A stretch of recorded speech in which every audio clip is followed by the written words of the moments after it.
So that right there is going to probably give us a pretty sizable boost. I hope that answered the question enough. Do you think I said enough there, John? Maybe too much? I think that answers the question. Uh-oh. Pretty well. Handle Every Games just went live. Yep, and Twitch helpfully started playing an ad for me. Maybe it dropped the connection or something. Hopefully people were hearing all of that. Yeah, I mean, it says I've been streaming for 4 minutes. Say something in the chat if you hear us. Did you hear Jeremy's answer? We'll see. Yes, there. All right. Well, Twitch said I was streaming for 4 minutes. I'll probably leave that in because I was recording that locally too. So I'll leave that in for the YouTube stream so everybody can hear that I'm going to answer the same question twice. That's weird. Oh, so it wasn't answered? All right, I'll answer it again. So the question on the table was, if we don't reach the stretch goal for something like challenge mode, will that mean that it's never coming ever forever, or is there still a chance? And the answer to that is actually very similar to the answer for will Season 2 happen if we don't reach fully funded, which we have. We skipped all that part too. We're in a post-funded world, everybody. Hey, we raised $80,000. Woo! Woohoo! But the internet is still randomly broken. The internet is still randomly broken. That is annoying. But anyways, and just like what we said for Season 2, which is that if we don't reach funding, there is still the chance that we might do these things, but it would be slower and we might have to do other things in the meantime. That is the same answer for something like challenge mode, which is that, you know, the reason to do a Kickstarter is to raise enough money so we know we can make this thing, period, end of discussion. If we don't have that money in the bank, then it's a question of how are ongoing sales going? How are, sales of the season passes going, et cetera, et cetera. And how do we expect this new thing to sell? Exactly. Yeah. Exactly. So, it's definitely not a no never, but it's also a maybe not. And one thing I did want to mention, which I'm trying to remember all the things I mentioned when we weren't actually streaming. All the sales of Season Pass 2 during the discount period when we launch it will apply to all unmet stretch goals. So on mobile, right? So on the mobile stores during that discount period. This is why we're still pushing people to pledge if they're mobile, because right now it's a 24-hour discount. If we can get it to a 48-hour discount and have 2 whole days for people to come in and buy the discounted season pass, that's even more money that's going to get counted towards stretch goals. So I hope that answers the question, and I hope we were actually streaming this time. I think, I don't know. I think people are saying that they hear us, so that's good. So when Season Pass 2 goes on mobile, goes on sale, which if 95% was not reached, when would... Oh, okay, so yes. So this is another interesting sort of question, because we realized, we said all, monies sold during the thing will apply to stretch goals, but one of those stretch goals could potentially change the timeline, because it's a rift in time. So the long and the short of that is, if we haven't reached the $95,000 stretch goal by the end of the Kickstarter, we'll do some math, and based on what we assume we're probably going to sell in the mobile discount period, if we assume that the amount of money we would have made in the mobile discount, if we assume that would have caused us to get to the Season 2 preview pack, we will probably do it. As a self-fulfilling prophecy. Yeah, exactly. As a self-fulfilling prophecy. We will do it. So we're not going to wait until November, release Vengeance, realize we've made enough money, and then try to go back in time 3 months to release a preview pack. That would be silly, obviously. Obviously, we'd rather you guys blow past 95K and into other stuff. So, yeah, a few more days like today would certainly help us do that. We did... Let me bring up that kick track again real quick. So today, so far... Let's reload this. Right now, we are at 85,202, which means that for today, we did just over $2,700. This is actually kind of interesting. If you guys are numbers people, you can see sort of how our Kickstarters perform day to day. Our average here, this average per day, it's got the outlier of the first couple days, but usually we were around anywhere from $1,500 to $2,200 a day. Those were our typical days. There were a couple of low days, there were a couple of outlier high days, but that was kind of it. So if we were to do, basically 2,500-ish for the next 3 days, we would definitely get over 90, and we would be really close to 95. But it is also somewhat common knowledge that the very last day of a Kickstarter tends to be its highest. Its second highest after launch. day. So, for especially for, highly anticipated Kickstarters. So, it's yet to be seen if that's what's going to happen with us. There are a lot of things about our Kickstarter that have not gone the way we thought they would. We actually did a ridiculous amount of research and planning. We've been planning this since January. Maybe 1 out of 1,000 things went the way that we thought it was going to. Maybe. Might have been 2. But almost everything went differently than we thought. In fact, I have a really, really good Kickstarter postmortem blog post in me somewhere that I plan on getting out sometime after this. But yeah, it was definitely it's been an interesting ride, to say the least. This is our first Kickstarter as a company. I know that, a lot of people sort of assume, oh, well, Greater Than Games has done Kickstarter a million times, so clearly you've learned all the lessons that they could have had to teach. And yes, we did. We paid a lot of close attention, but, in that we are sort of, the soul of our company comes from the board game. We are still a digital company, and when you try to mix some of the board game world with the digital world and video games, and what does Kickstarter mean in a video game versus a board game, and manufacturing costs versus development costs, and all that kind of stuff, it's been a really amazing learning experience, to say the least. Would you say that that's a fair assessment, John? I would say so. We're definitely in a interesting crossroad between board game Kickstarters, which work a certain way, and video game Kickstarters, which work a certain way, and people have expectations for each of those, and different people were expecting different things from what we were doing. And I think we did things sort of also in a mix, and so some of the things we did appealed the wrong way, or if what I'm trying to say is, like, we did some things the video game way, some things the board game way, and there are people who, like, we did things exactly the wrong way for them. Yeah, so we managed to do all of the video game things wrong and all the board game things wrong. So everybody thought we did everything wrong. And one of the biggest things was the mobile thing, which, we really didn't want to just exclude mobile players from the Kickstarter. And so we tried something brand new, which no one had ever done before. And we knew it was going to be, not perfect, and we knew not everyone would like it, but I think overall it's been okay. I wouldn't say it's been a resounding success in terms of handling mobile, but it's definitely much better than just saying, okay, no mobile because of Apple and so on. Yeah, we knew going in that we were doing something a little bit unconventional with our mobile strategy. If we were only a mobile game, we might have handled it very differently. If we were only a Steam game, we would have handled it very differently. Being that we are both, it was a really... And a digital tabletop game. We had a lot of masters to serve with this campaign, and it was very interesting. Cytosine asks, overall, are you happy with the results? I am happy that we funded entirely. Absolutely. It may or may not be a secret to the public at large. It's definitely not a secret in the company that I had modeled a lot of what we were hoping from this Kickstarter on a typical Greater Than Games Kickstarter. And by a typical Greater Than Games Kickstarter, I don't mean the one where they tried to raise $40,000 and raised $1.5 million, because that is not a typical one. That was their most recent one, and that would have been very exciting. Yeah, but I was much thinking more typical is their first Kickstarter. Well, when I say typical, I mean like they're 3 in the middle, where they they didn't necessarily. They might have raised it all in the first day. I honestly don't remember, but they actually raised 200 to 300 times as much, and it was an active campaign the whole time. It wasn't like they blew past everything on the first day and then it was all just gravy. And then John actually rightly pointed out that their very first Kickstarter ever, the Rook City Kickstarter, was actually a much closer model to what we had going on here, which is that, it took them a couple weeks to get to their goal. They overfunded by a bit, but not by, a ridiculous amount. And that probably should have been a closer model to what we might have been expecting. So, yeah. Well, let's get through the rest of these questions. Let's catch up to the questions and then get started with the previewing. Indeed. I wanted to point out that Summon Sumo just watched our last year's April Fool's video and quite enjoyed it. So you can thank Jeremy for that. He was the impetus behind the $1 million stretch goal. Yeah, we'll actually make that. Yeah, we could add that stretch goal to this too. That'll be after, Steamy workshops and stuff. And I'll just jump in. Cytosine, thank you for letting me know that. I will take a look at that as soon as the stream is over. I did not realize that there was some typos there.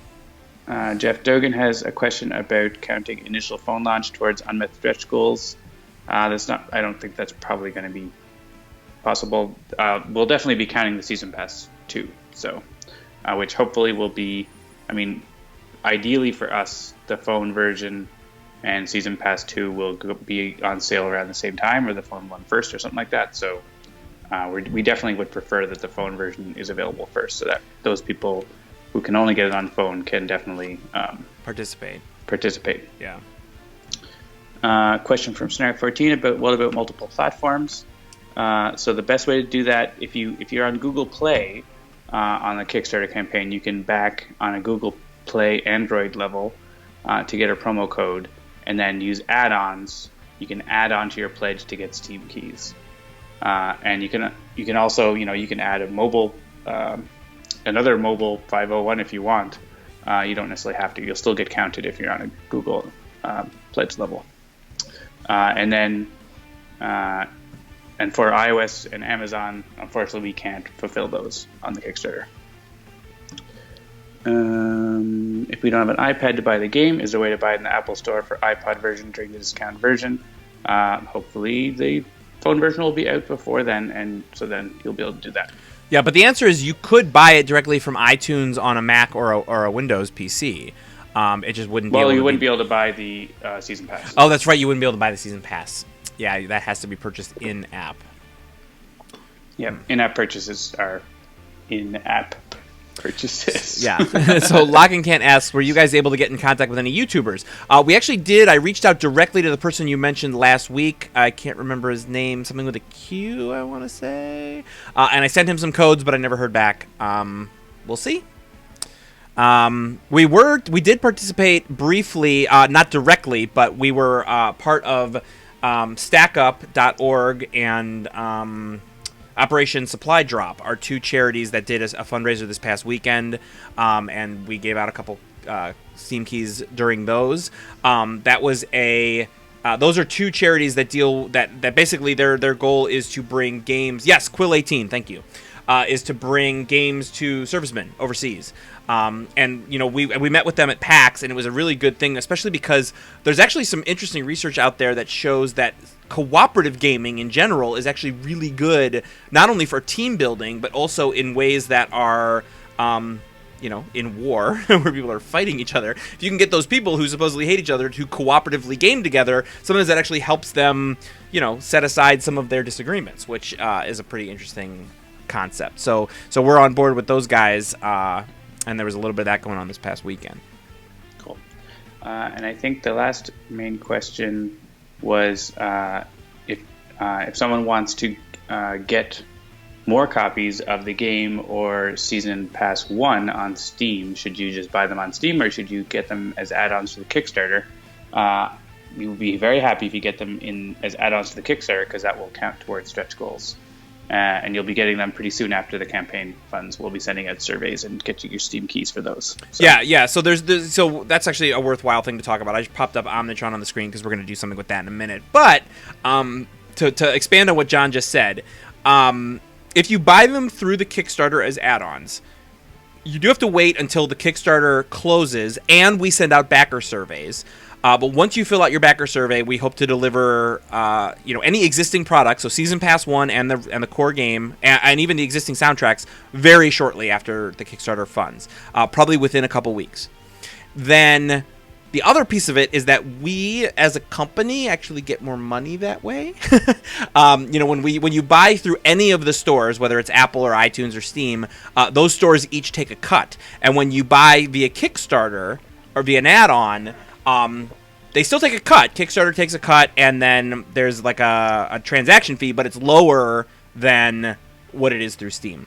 So it actually it helps us too a little bit more if you buy it that way. So as well as obviously also adding to the potential for stretch goals.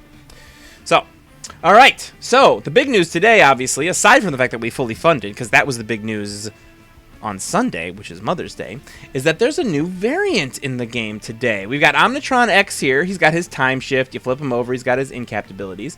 But then now he's got this beautiful little variant button on him. Oh, it's locked. Omnitron-u. What is that? Perform story-related challenges. Do I want to learn more? Nah, I just want to unlock it now. Boom. Unlocked Omnitron-u. And there it is. So let's talk about Omnitron-u for a second. Volatile wiring is the power. Until the end of your next turn, whenever one of your cards is destroyed, Omnitron-u deals 1 target 2 fire damage. Either play a card or move 1 equipment card from your trash into your hand. And it should be. I should also be really clear. I have not played with Omnitron-u at all. We had it in the game for testing, but I never actually played any of those builds when Omnitron-u was in testing, because we immediately sort of tested it, made sure it was working, and then locked it down because we didn't want anyone to know it was coming. So that'll be interesting. I think maybe we'll play with Omnitron-u this evening, and we can see how it plays. But let's flip it over real quick and see the in-cap abilities. Number 1, one hero destroys 1 of their equipment cards. If they do, they deal 1 target, 2 lightning, and 2 fire damage. Secondly, we've got 1 player moves an equipment card from their trash into their hand, or 1 player may play a card now. And as you guys know, if you read the update, where did Omnitron-u come from, John?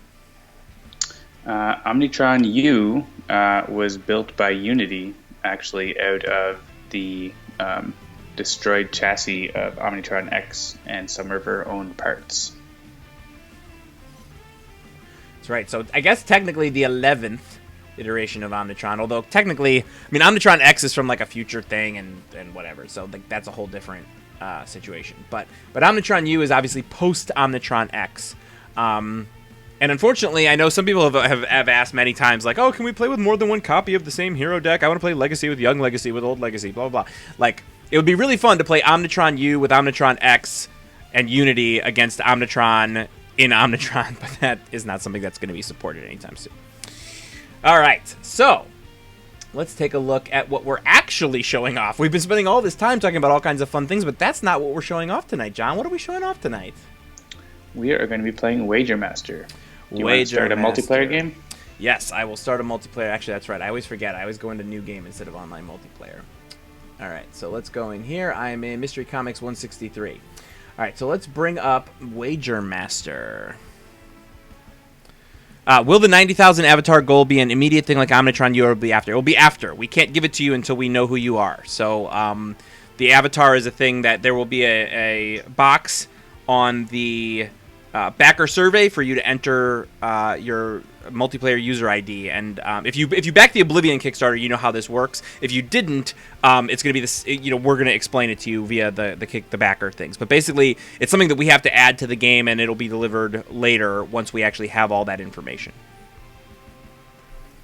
All right, so Wager Master, a cosmic challenge.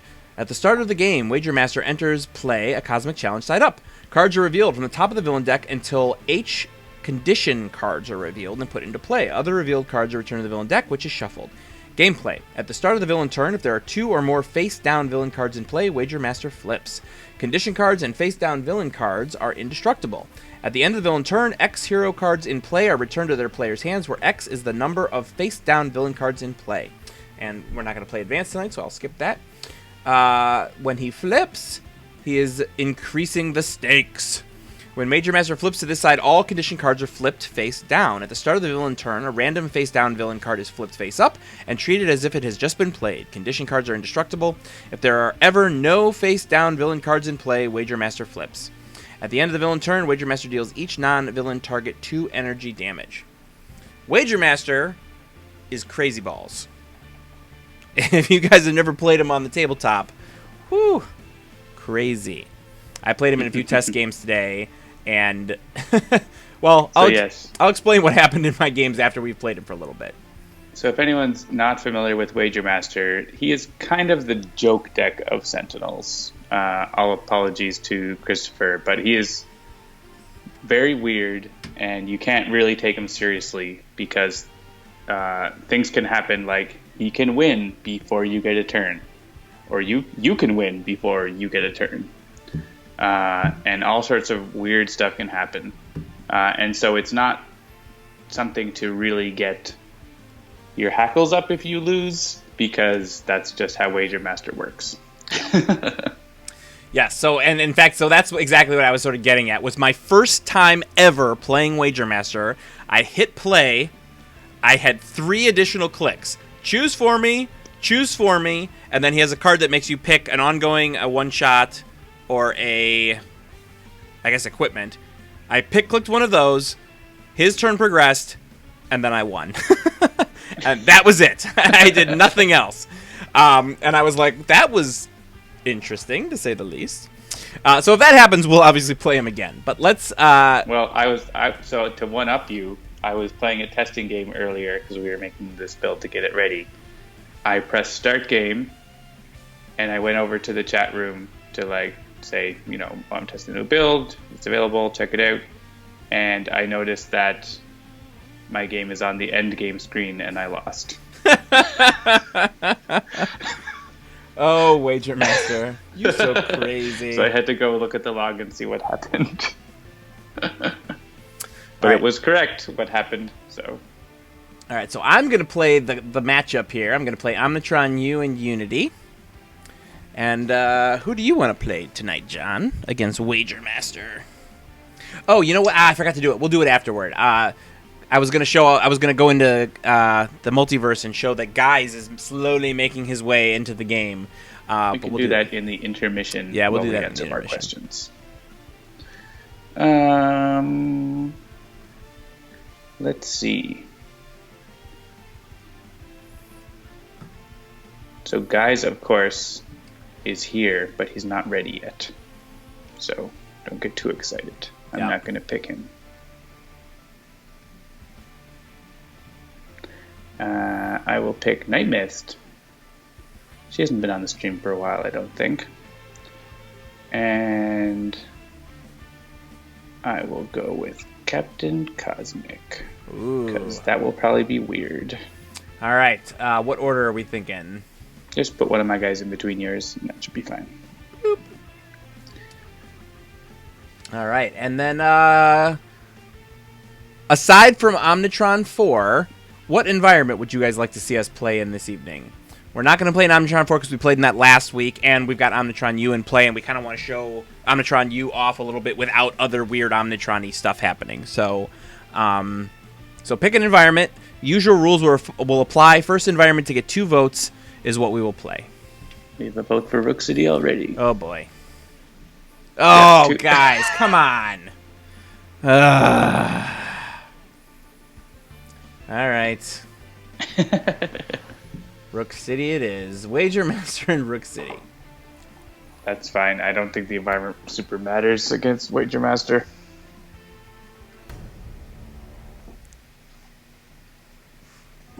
It shows off his intro artwork really nicely, though. That's true. It's time to play some games! Can you win before you all die? So fun! How was that for a Wager Master? That's pretty good. Bad guys, oh no, looks like it's time to make some friends. By the way, I don't know if you guys saw that there was I don't like your Unity audition, though. Yeah, there was an amazing Unity at PAX East this year. Misa Cosplay did it, and she looked like she had walked off the cards. It was amazing. She did such a terrific job. There's a picture of me with her when I was dressed as Luminary. So you should definitely take a look. All right. So let's take a look at what everybody's... Cytosine said, nice Mark Hamill style Joker. That's me. All right, Unity starts with a B-Bot, Inspired Repair, Modular Workbench, and Platform Bot. Night Mist has got a Heedless Lash, Master of Magic, Oblivion, not Oblivion, but Oblivion, Planar Banishment. Omnitron-u, Defensive Blast, Electro Deployment Unit, Innervation Ray, Temporal Shielding. And Captain Cosmic has a Construct Cataclysm, Cosmic Crest, Dynamic Siphon, and Sustained Influence. All right, let's see what Wager Master has for us. If you go to... let me find it real quick. I'll find the link for it so you guys can see.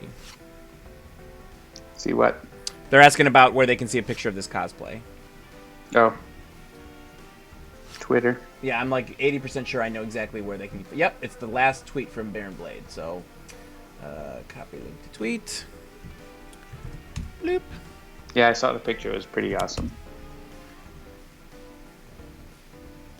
Yeah, she actually walked around as Unity for like all 3 days, actually. She was a volunteer, so she walked around as Unity all 3 days, and it was great.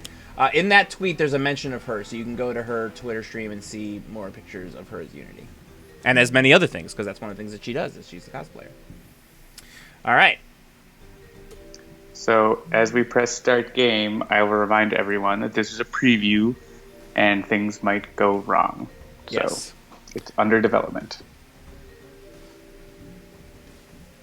All right, so we've got Wagelings getting ready to deal some damage.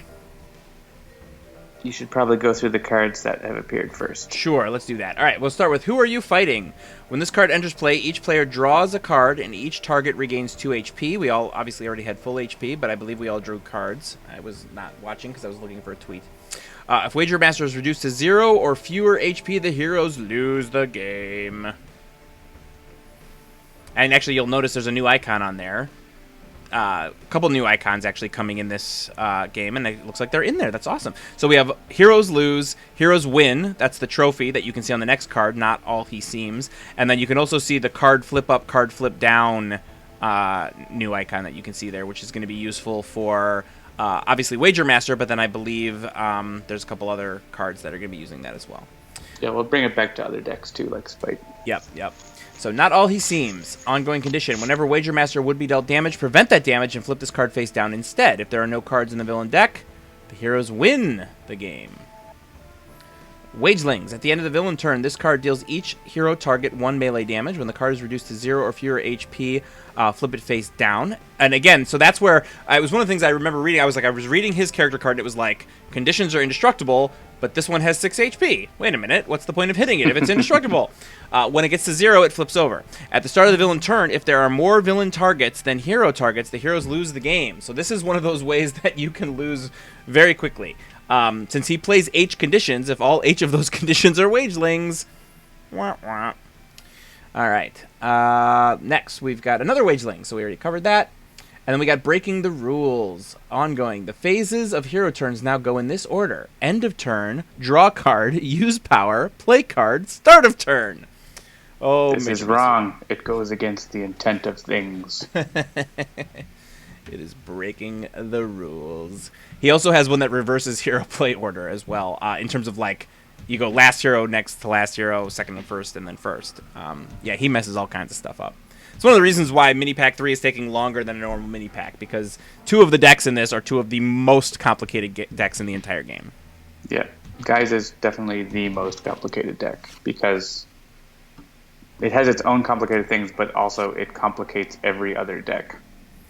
So, all right, so there was me end of turning and then drawing cards. And of course, the downside to this now is that number one, I have no equipment to destroy because I haven't played anything yet. And even if I did, most of my bots deal damage at the end of the turn, so they wouldn't be able to do anything anyway. The upside is you haven't used a power or play a card, so you draw 2 cards. So I got to draw 2 cards. But I am actually just going to skip, so I would have done that anyway. But now let's see. Actually, I guess I wouldn't have skipped. I guess I can... You can play a card. Yeah, let's... Like, I would say get out Modular Workbench, but doesn't he have the thing out that's going to... Doesn't his thing put villain or put hero cards back? People are happy that we have shown what happens about the card drawing, because there had been some historical debate about that. And yes, that is officially how it works. Aha. You don't. If you draw 2 cards, you don't then have to promise to skip your other phases. It is as written, so it shall be. So you played a card, Modular Workbench? I did, even though I believe he has a thing that's going to make me put it back, depending on how many other cards come back out, right? I mean, he has a card that does that. Oh, right. If anything goes face down, then we'll have to put stuff back. But yeah. All right, but it's at the point, right? So the card is at where if we kill him, we lose. So that's annoying. But I can hit myself and draw 2 cards before I get to play a card. That's useful. I think I'm going to draw millions of cards. Seems to be the most useful thing to do right now. Yeah, they say I love the bored look on Wager Master's face. Yeah, he's just sort of like, all right, can we get back to the thing where I can cause havoc, please? He's actually got like a nail file that he's filing his nails through his gloves, or pretending to.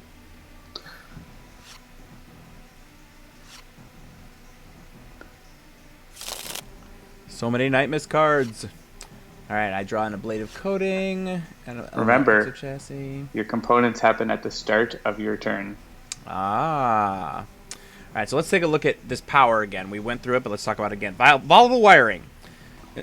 Until the end of your next turn, which, of course, if that card stays in play, will be the beginning of my next turn. Whenever one of your cards is destroyed, Omnitron-u deals 1 target 2 fire damage. Either play a card or move 1 equipment card from your trash to your hand. So I'm definitely going to use this, because it'll let me play a card. And I think I'm going to start with... Yeah, so Innervation Ray will go off to heal. And let's see, what's Electro Deployment? At the start of your turn, either draw a card or play a card. Yeah, if I put that out, I'll get to play another card. Yeah, I'm going to do that. And then, so now I'm in my play a card phase. Which I think I will... What kind of damage does he do? One thing I've noticed playing Wager Master just really messes with you if you know the game well, because you just used to playing, you kind of get into a rhythm, but he ruins that. Yeah. And I feel like it's worse in the digital version than it is in the tabletop. But it mixes everything up. Yeah, that was very strange. It was fun, but yeah. So we have a question. Assuming breaking the rules goes away, does he apply volatile wiring for each equipment destroyed in a single card play, such as Singularity, or is it once for the whole instance of card destruction? There were like 3 words in that question that I don't even know how to apply them. So, John, thoughts? I'm not sure why it matters whether breaking the rules goes away for your question. Can you explain that? And Jean-Marc is answering it, so there you go. He says each card. All right.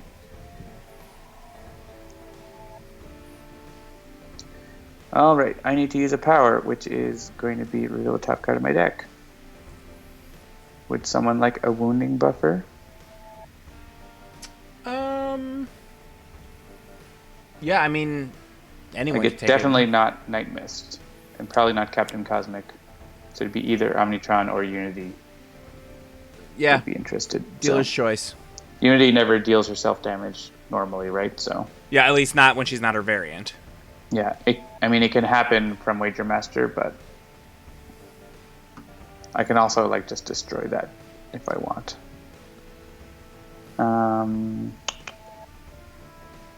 Well, if we're playing Omnitron stuff, we can have him use his power more than once. That might be exciting.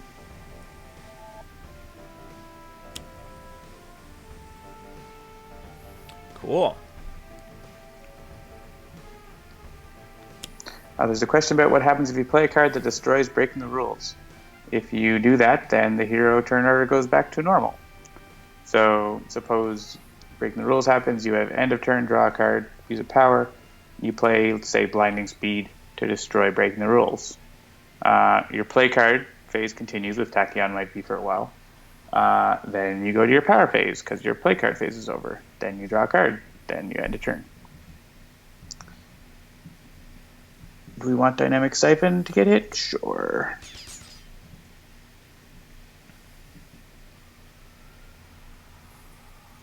Yeah, I still don't have anything in my trash, so I'll just play a card. In theory, Slip Through Time could be very useful. Yeah.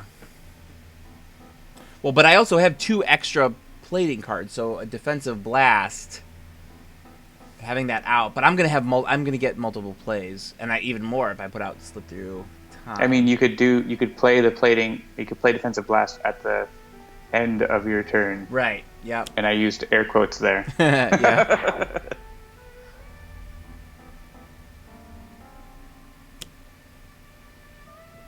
Breaking the rules is not a condition and is not indestructible. There's a question about that. Ah. Very good. Oh, wagelings are going to break all our things. Oh, there's 2 copies of Breaking the Rules in play now. We're definitely not getting rid of that. Is there anything in terms of order here that's going to matter? I don't think it'll matter. Yeah, it doesn't look like it's going to matter. Wounding buffer will hit the wagelings, but nothing else will happen.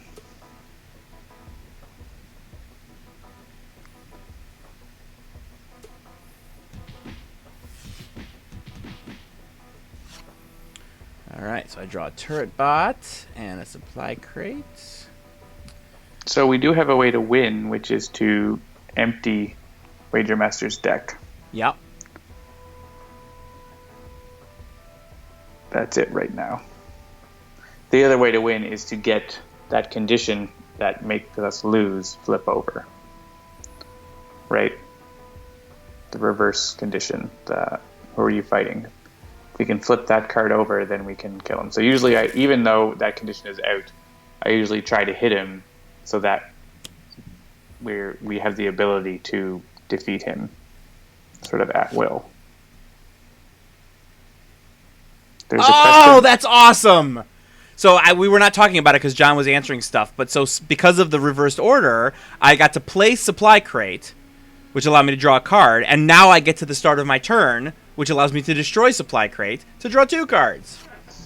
I love it. And I draw another Supply Crate. Skyder19 asks, are the rules fixed now? I'm not sure what that means. They weren't broken.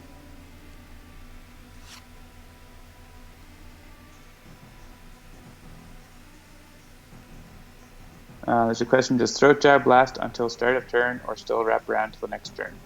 It lasts until it says it does. So playing cards like Takedown and stuff are not very useful because they destroy themselves at the start of your turn, which happens last. Because the start is last, guys. Come on. It's very clearly written right on the card. How could there possibly be any confusion? The question is, Wager Master like the Flux boss? Yes, that's a good way to say it. If you played Flux, it's a game where playing cards change. Basically, the whole game is playing cards that change the rules. Yes. We actually looked at that when we were when John and I were still the only 2 people left in Handelabra. We looked at Flux when we were working through some concepts of prototypes. We definitely played some games of Flux to sort of see how a game where a card playing can change the rules of the game, how they had implemented. Oh yes, that's right. I was just saying due to it was a joke that I had not gotten about. If you break the rules twice, are they then fixed? Ah. But yeah, actually, Flux is actually a really good example of a game that has all kinds of stuff that can happen during other players' turns, and is something that we looked at for multiplayer ideas too. All right. Do we want to get rid of those things, or do we want to keep them? I guess we want to keep them because we have a thing for Omnitron that we're using. Well, and again, one of the reasons why I got out B-Bot instead of the other ones is if we want to start getting rid of those breaking the rules. I mean, I have planar banishment, but okay. I think if I do a destruction on one of the ongoing conditions, does it flip it, or does it just nothing happen? They're indestructible. Nothing happens. Okay.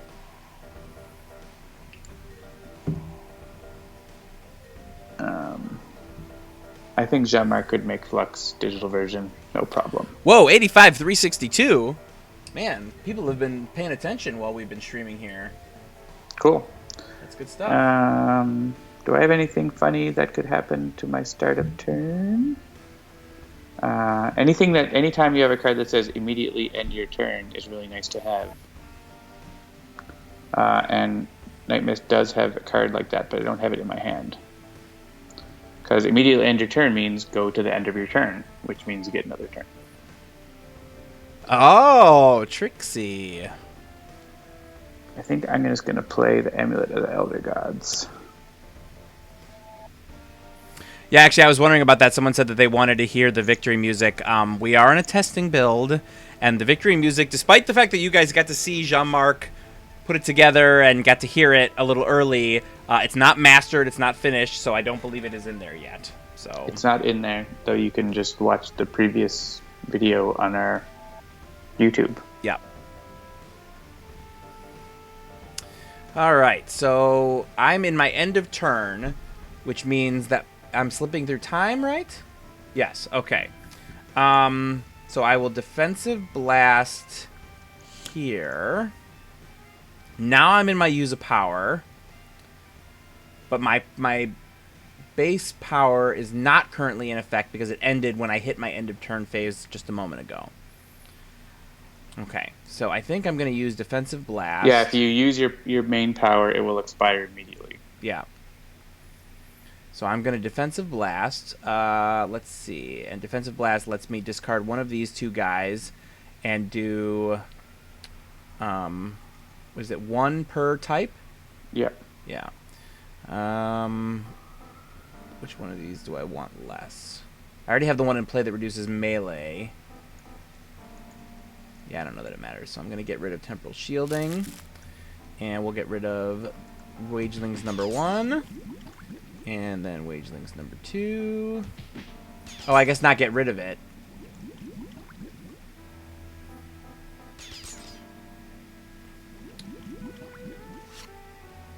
Oh, we have a card flipped over. Yeah, wait a minute. Now wait, hang on a second now. Defensive Blast. Each of the Wagelings had 4. Are they immune to any damage types? No, you have only 3 damage types that are being reduced. Oh, of a type currently being reduced. I thought it was one each of the one that was on the card you discard. Okay, Nope. Never mind. I misread the card. Shockingly, I misread the card. But yeah, so those are each down to 1, but we did manage to flip over a card. So that's Matt good times. K7 asked a question about Sub-Zero Atmosphere. It doesn't actually affect Sub-Zero Atmosphere because it only affects hero turns. Hmm. And Sub-Zero Atmosphere only is concerned with the villain turn.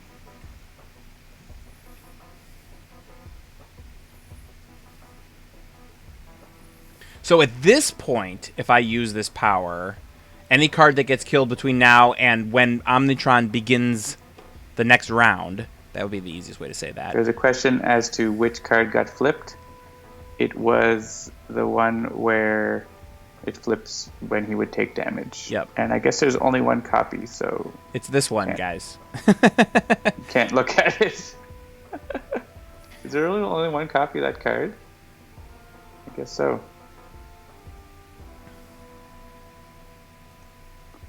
Yeah. So I just went ahead, by the way, because we're moving through. So I was just in my I have no idea what phase I was in. All I know is that I had used a power and it let me move an equipment card from the trash to my hand. So I brought that Temporal Shielding that I just discarded. I brought that back into my hand. So Right, so if you use self-sabotage, you'll do a whole bunch of extra damage because of your power, but I don't know if you want to. You don't have to. Yeah, I don't want to do that just yet. And I don't want to play those guys either because... Well, yeah, no, I don't want to play those either for the moment. So I'm just going to skip, and then I will draw a card. Elemental Exo Chassis. Another one of those. And then, let's see, who should we heal up? Night Mist is probably worth healing up, and... Wounding Buffer? I would heal the heroes. Alright. We'll do Unity and Captain Cosmic. Omnitron-u can take it.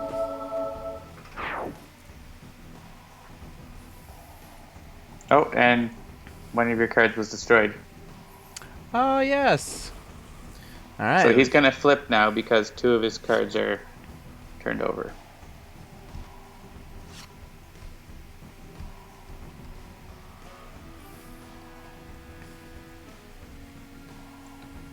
So we need to be aware of that. All right.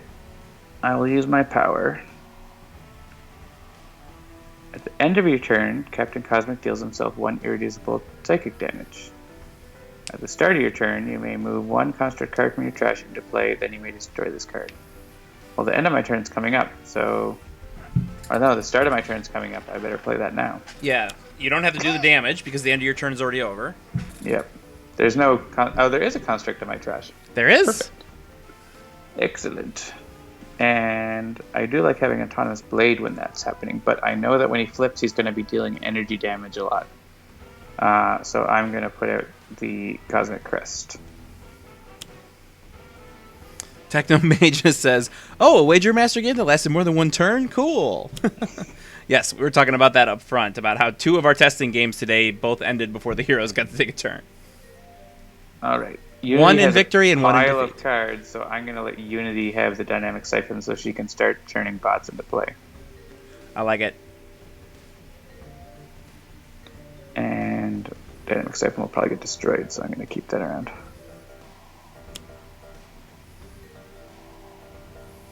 Blighted Streets. Boo. Well, but let's see. So Blighted Streets increases damage dealt. Oh, it's not damage dealt by villains. It's damage dealt to heroes. Never mind. I was all excited for a second. All right, so he's going to flip down a couple cards. I don't think the order is going to matter here. So he flips over all his conditions, and then he randomly flips them up, which is the same one that we hate. Oh, well. Well, we get to heal up a bit. Yeah, but we can't. It's harder for us to win. Yeah. Actually, there's no way for us to win right now. Well, there is. We can destroy We can destroy Wager Master. As long as we don't reduce him to 0 HP. Is that exactly, but I don't think we have a. I don't think any of these characters have a way to destroy arbitrarily. All right, so let's take a look at this. Unanswerable question has come into play. It's a one-shot. Each player must discard one of their ongoing or equipment... destroy one of their ongoing or equipment cards. If fewer than 4 cards were destroyed this way, put this card face down in the villain play area. All right, so... yeah, let's choose for me. Destroying all their stuff. I'm going to get rid of a Blade of Coating because I think I want to get out a different one. All right. When I get destroyed, I get to do a thing. And it was only 3. All right, so on his flip side, condition cards are indestructible. Face down villain cards aren't indestructible. That also probably doesn't make any difference for these characters. I would recommend we hit B-Bot first so we can get rid of Bladed Streets. Would you be okay with that? Yep.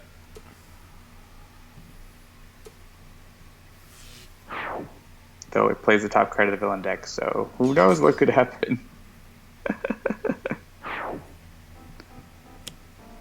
You know, I made an Excel spreadsheet that would simulate this game with Wager Master. All right, hang on, let me bring that up. So what do you really know just came out. That is an ongoing.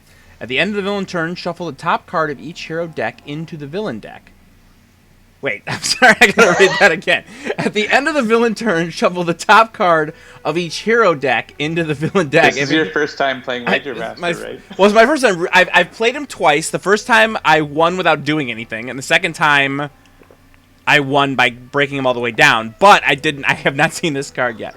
If a hero card is on the top of the villain deck, move it to that hero's trash, and Wager Master deals that hero 4 psychic damage. This card is indestructible. Oh, wonderful. All right. Yeah, this card actually can be tricky to use on the tabletop because, you know, some of the different printings have slightly different sizes of cards, and, you know, some of the cards are slightly printed differently based on, you know, how old they are and stuff. So, obviously, we don't need to worry about that in the digital version, but it's an interesting difference. Harbinger says, typo on that card, by the way. Oh, yeah, we're missing an L in villain. Villain. Jean-Marc can probably go fix that right now. Jean-Marc, make a card, please. Jean-Marc, fix the card for the card. All right, so let's see. Choose. I don't think the order is going to matter here now. My constructs are safe, happily. Ah, excellent. Someone says, "What is happening?"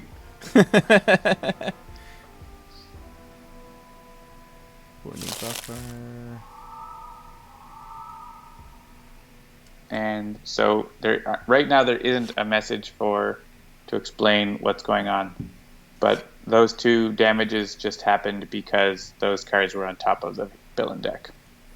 Yeah. So now let's actually pop open the villain deck real quick if we can. And you'll notice that we've got a defensive blast and a wounding buffer in that villain deck. Now, again, as it says on screen, not actual order. We don't show you the actual order because that would be cheating. But you can see that those cards are actually now in the villain deck. Oh, Wager Master. All right, so let's see. I can... All right, what bot would we like to get out that's actually going to survive until the following turn to deal damage at the beginning of my thing? Or should I just do another B-bot? Because then it doesn't matter if it survives. Are there any equipment cards in play? I guess, yeah, you could destroy one of Omnitron's things. If you wanted to get a bot. You could put out Turret Bot.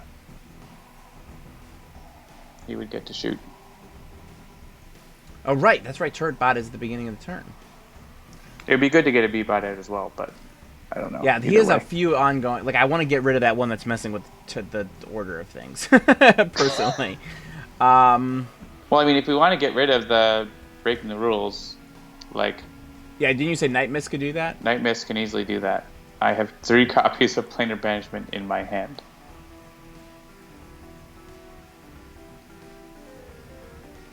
All right, I'm gonna get out Turret Bot. There's a question about handicapping heroes' health at the start of matches. That is not really something that is in any kind of plans, but someday we hope to add some sort of like sandbox feature where you can set up whatever situation you want, and you could do it with that if you were interested. I'm not sure when that might ever happen, but it's something we'd like to do someday.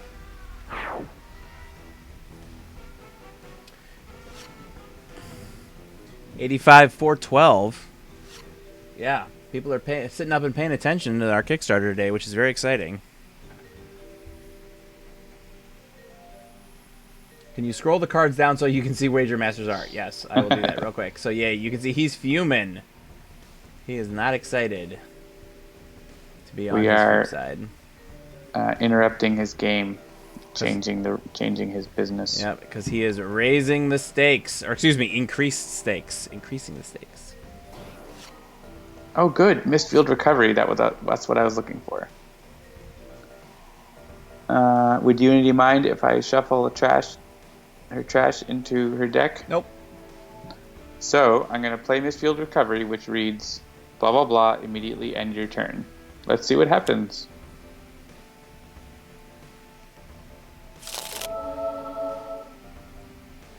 Oh, game screwed up. Game out of sync, ready to resynchronize. Am I pushing the button? This resync button? It seems like, did it work? Or no, we went back to... Oh wait, let's see. It's going through everything I did. And yeah, I broke it. So I guess you can't play that card right now. Well, at least. when I press resync, I see the whole thing. What is happening to you? I'm on game out of sync, ready to resynchronize. And you pressed resync? I pressed it once, and then it went through the whole thing again, and now I'm at that resync again. I did too, so hang on and let me go through and let mine get to that point. Okay. And now you press it only. Am I ready? You want me to push it right now? Yeah. Okay. Actually, I think I know probably what happened is because the game keeps track of like what's the state of the game at each spot, and now there's 2 of the same spot. Ah. And our games are unhappy about that. Jean-Marc, make a card. Hang on, we might be able to undo. Maybe. All right, are you back to the resync button? Yes, I am now back. I'm now at an ad. You just healed and did some things, and now I'm back at game out of sync. Okay, so press resync, and now rewind to Night Mist, draw a card.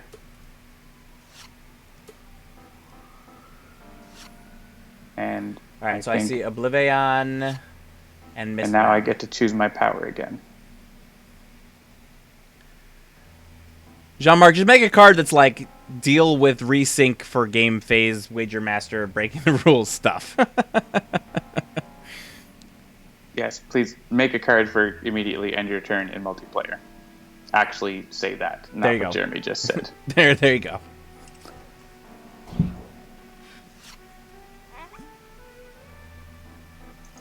All right, well, I'm not going to play that card, even though it was exciting. I will play Planar Banishment and get rid of that foolishness. I concur.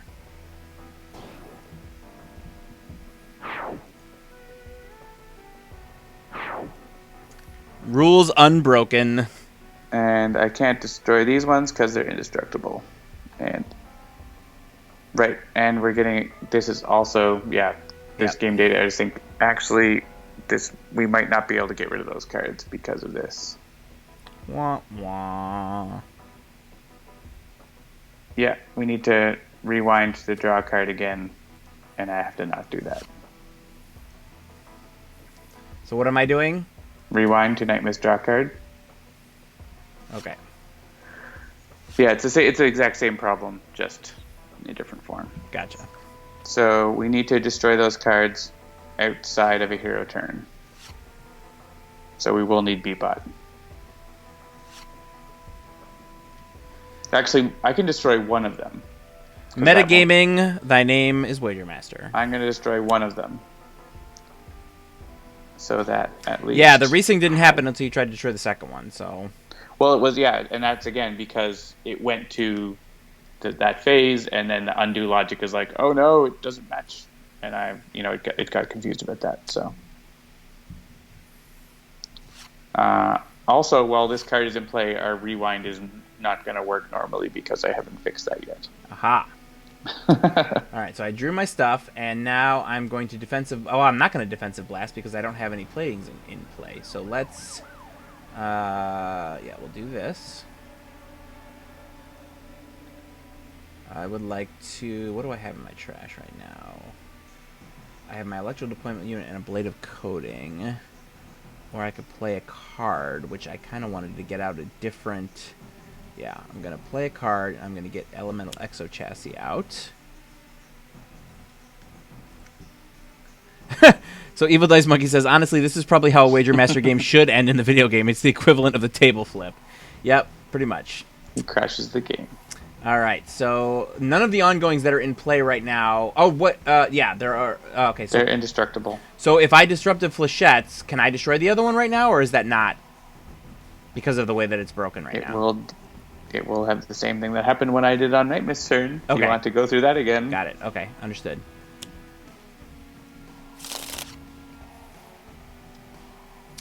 Okay, so I still have play a card and start of turn, which is going to be the Innervation Ray, unless, do I have another thing? Electric Deployment Unit. What does that do? At the start of your turn, draw a card or play a card. Yeah, I think that's what I'm going to do. I'm going to do that. And then I'll heal up Night Mist and Unity. There's a question about how Omnitron-u uses Omnitron X's cards because they say Omnitron X on them. This is actually I think it's the first variant where the name is actually different. Aha. But, just look at, yes, U is just a bent X. I like that. In a game that's digital, maybe we could actually change those. We could, but I'm not sure if we will. Yeah. I'm going to draw a card.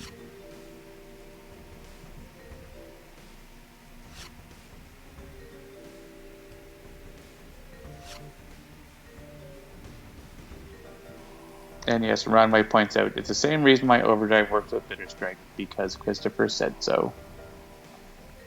That is pretty much why everything works. Christopher said so. Yep. Oh, right. I can use power. How are my constructs doing for hit points? Looks like they're okay. There are 3 constructs in play. Where are they? I only see 2 in play. Where's the 3rd? Oh, that's Cosmic Crest. Don't mind me. Ooh, another Dynamic Siphon. Don't mind if I do. Yeah, so Sonic Blade points out, if breaking the rules is freaking out when you destroy it during hero turns, what about destroying it during the environment or villain turn? That's what John said, is if we destroy it outside of the realm of where breaking the rules is messing with things, as the game is currently happening, that would be fine. That's why we kept out... Yeah. Or that's why he was saying having a B-Bot would be good, because that would allow us to destroy it, like if it gets destroyed by villain damage or environment damage. It's just that in the midst of the way that the hero logic is currently implemented, it freaks out a little bit. And don't worry, we will fix it. We will definitely fix it. That's why this is a preview. This is the first time we played it multiplayer, in fact. So. Oh yeah, that's true.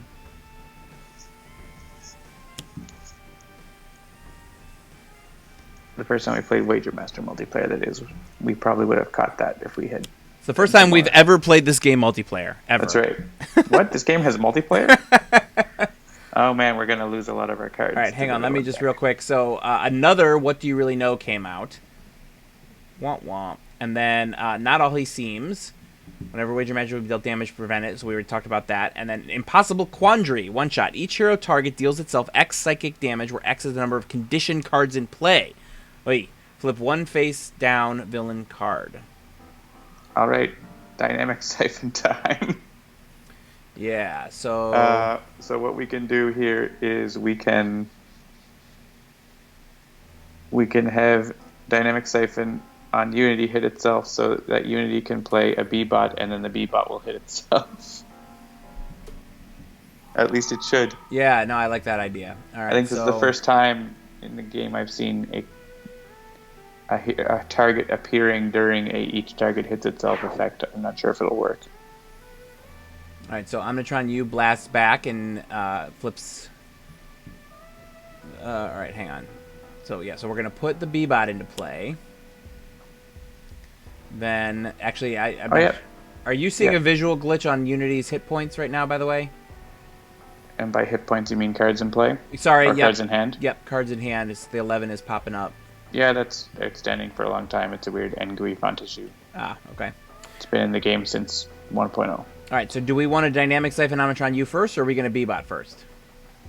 May as well hit omnitron-u first. I guess we should have hit omnitron-u first. I didn't know you were destroying one of omnitron-u's cards. Ah. I guess that was the only option, but he would have been able to do more damage.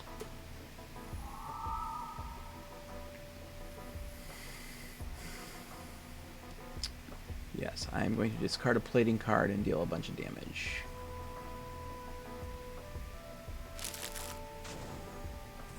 Or you could do that. And now...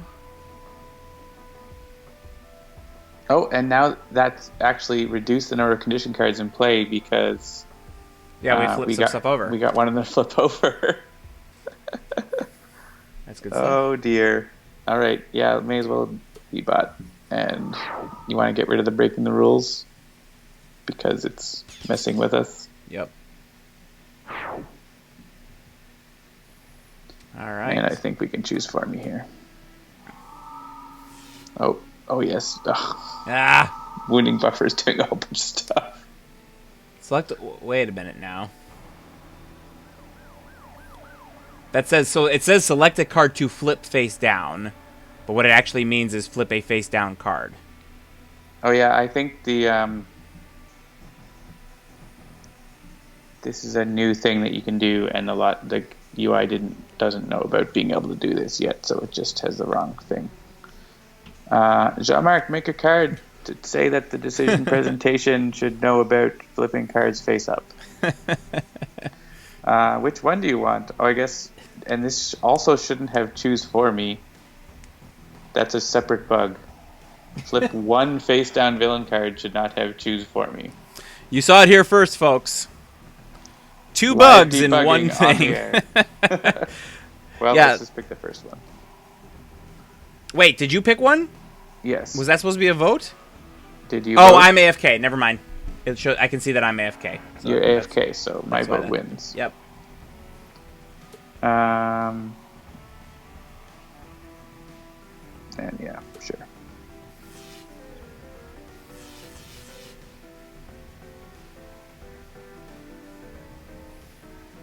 Hooray for Cosmic Crest. Cosmic Crispies. Oh, you know what though? We still, since this is only one, we can. You don't have any powers left. Oh, ah! Omnitron does though.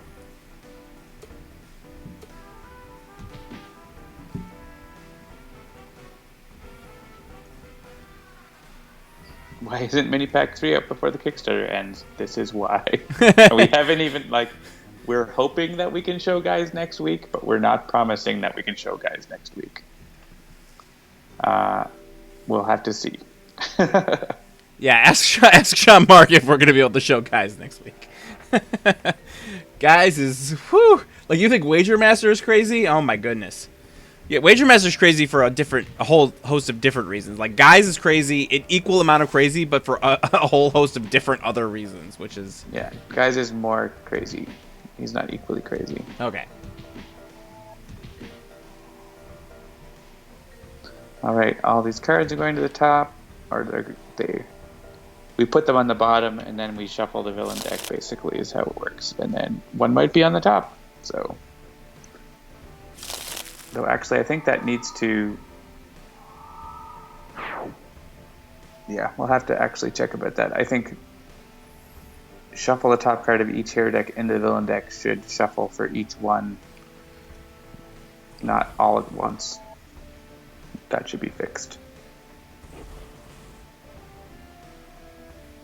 Oh, man. Oh, we can actually... Oh, we still can't win the game.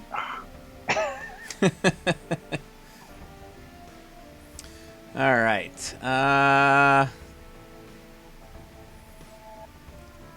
I mean, I guess I can... Wait. Someone asked, can we have a one-shot that we do all the damage Jeremy style? There was a one-shot like that. For doing all the damage. It's one of them. I think it was in the first 10. One of those. So wait, now we can't defeat him, but we're not in the scenario where if he gets to 0, we lose, or are we? Is that who are you fighting? Yes. Okay. Yeah, that's why I'm saying we can't really defeat him. Right. So do we not want me to get out 2 damage-dealing bots and wail on him? Is that not a thing? But he still has 27, so I feel like whittling him down is probably not a terrible idea at this stage, right? You can, but keep in mind that if he gets low enough, the bots will have to start hitting other things, because their damage is not optional. Right. So you can do that, but be aware that might come into play. All right. I will be aware of that. Oh, and our turn order is normal now. I was Yeah. getting used to the other way. Yes, I was. Yeah, it's the exact same thing. I was like, oh, I'm dealing damage. It must be the end of my turn. Oh, no, wait. That was turret bot.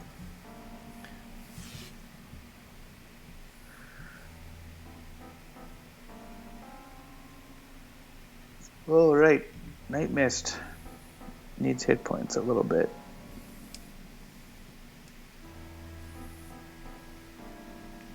I lost my amulet.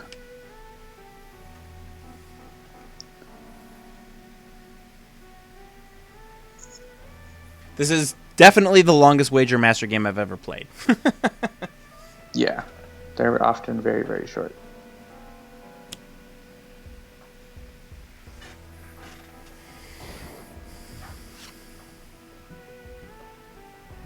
Night Mist is biding her time.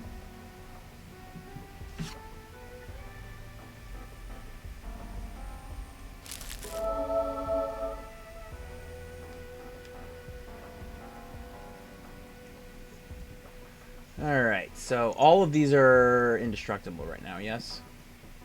Yes, the 2 ongoings are indestructible on their own, and then the other one's a condition, so it's indestructible. Alright, so there's no reason for me to disrupt the flechettes. I guess we should have gotten rid of Gummit ability. I could have as Night Mist, but do you have a environment smashing thing? I guess you don't. I'm going to... I'm going to technological advancement. And I'm going to bring out... Yeah, I killed my Innervation Ray, so I'm going to bring out a new Innervation Ray to sort of bide our time a little bit. And draw a Rocket Punch. And I think I'm just going to... Volatile Wiring. And I will move an equipment card from my trash, and I'll bring back the other Innervation Ray.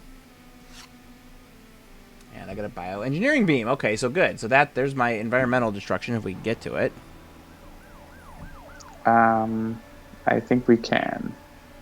Maybe. So...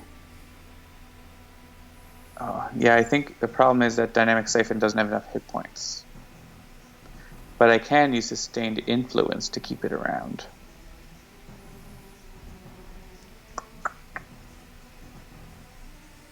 Basically,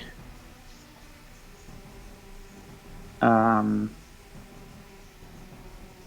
if Wager Master is going to punch everyone for 3 melee damage, which would let you use a power to play Bioengineering Beam, and then we'd have to also hit Dynamic Siphon again to let you use Bioengineering Beam. I don't think we can do both.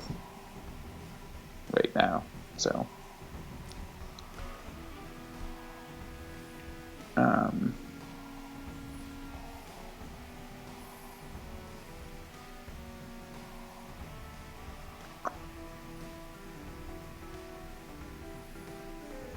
are my other constructs doing? They're pretty low on health.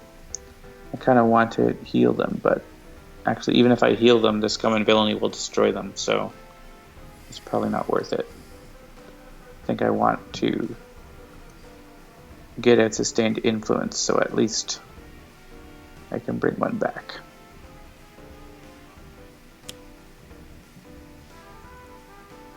And actually, this might work. So, Cosmic Crest, I can recover the Dynamic Siphons and the Cosmic Crest. This might be able to work. So, Wager Master is, we're going to have him first hit the wounding buffer. And when the wounding buffer goes, it's going to let me do damage.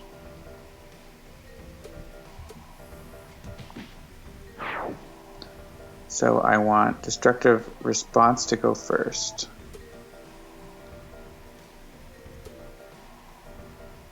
And I want to hit the Dynamic Siphon. That is on Omnitron. Oh, but I can't because it's immune.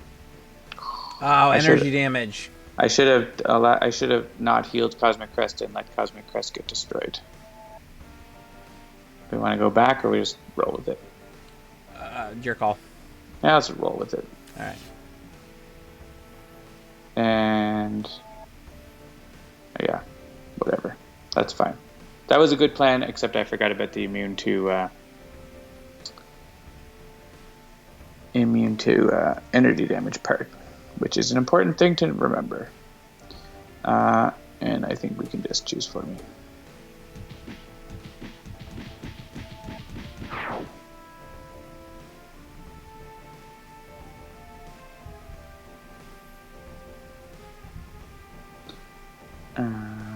Does Unity want her Dynamic Siphon back? Do you have a bot you want to get out?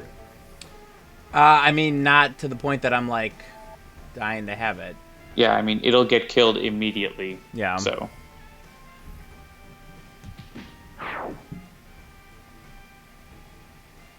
And the same thing for that, so yeah. We'll let those get blown up.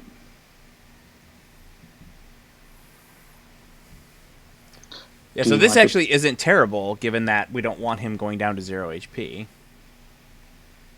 Right? Sure. Do we want to play the top card? Probably not. A wise man once told me you don't want the villain playing extra cards. Unless you have the condition where you want the villain card or villain deck to be empty. Oh, right. Well, hey, yes, there you go. Yeah, he's still got 22, so... Pick a card, pick a fate. Choose a keyword. Yeah, let's talk about this. Choose a keyword. Reveal the top card of the villain deck. If the revealed card has that keyword, discard it, even if it's indestructible. If not, put it into play. So we have a couple sort of trump cards here, because obviously he's not going to reveal a mechanical golem or a spell. Why not? Oh, right! There might be some in his deck! Oh, Wager Master, you crazy bastard, you! That's why those are listed there. Oh, my goodness. They're in his deck. Look at this. Yeah, so he's got 1, 2, 3, 4, 5, 6, 7, 8? He's got 8 hero cards in his deck right now. Oh my goodness. So we want to pick a keyword. Well, okay, so there's a thing. So we want to pick a keyword that doesn't match one if it's one of our cards, but does match it if it's one of his cards. So we probably want to pick condition. So someone's asking about limited. I think, again, as John was just saying, there are no... Villains don't have... Well, do villains have limited cards? No. No. So it would have to be one of our cards, and as you can see here, as I scroll through these, none of the hero cards that are in there are limited, which is why that's not showing up in that list. I think we want to choose condition. Because if it is a condition card, it'll be discarded. But if it's one of our cards, it'll get put into play. And it's an ongoing. And actually, I guess it would never be one of our cards because if it was on top of the deck, then... Ah, yes. Yeah, which is happening now. So I don't know. My logic was not sound. All right, he's dealing damage to lots of us. So I have a point of parliamentary procedure. It says, doesn't it say, someone's asking about this too in the chat, if a hero card is on the top of the deck... Oh, right, you can tell because of the back of it. I was about to ask, do you have to constantly be flipping the top of the card, but you can see the deck back, so never mind. Yeah.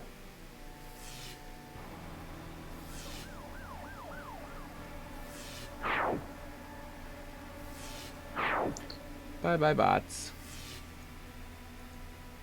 Constructs are okay, and all our cards are going into the deck. So Napakaraz asks, aren't most conditions ongoing cards? I don't know if it's most. Some of them certainly are, but like Wagelings is a condition which is not an ongoing.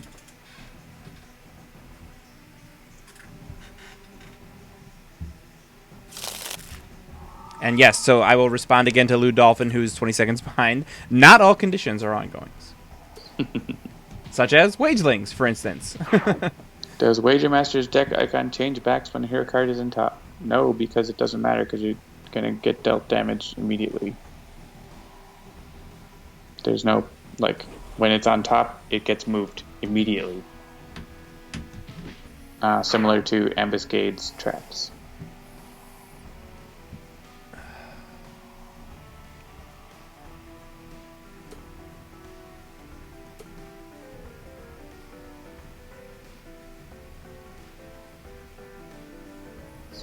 I don't even know half of what is happening. Welcome to Wager Master. Welcome to how I usually play this game. Which is that I'm like, what's happening? Oh, can I deal damage? Alright, great. Okay. So, there's -1 to damage to him, so... But just to him, not to Wagelings, right? To all villain targets. Oh, villain targets, okay.